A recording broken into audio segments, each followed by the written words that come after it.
there's this great article on Anthony Caro, Mhm. and he was talking about a lot of the sculptures that he made, and the big ones, he was standing in the middle of them, making them and creating. And when he talked about them in terms of sort of architecture, not in terms of like a composition for an artwork.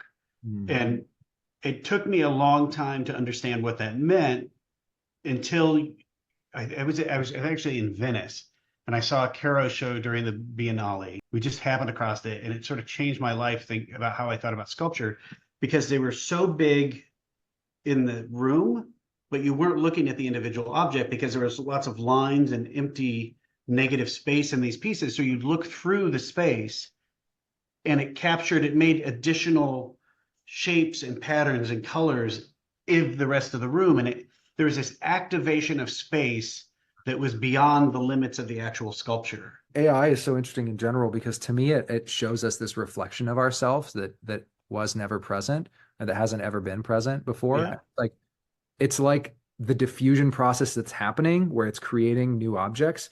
It's almost pulling it out of that negative space, right? Like the Yeah. trait Yes. or the positives Yes. comes out as the negative space.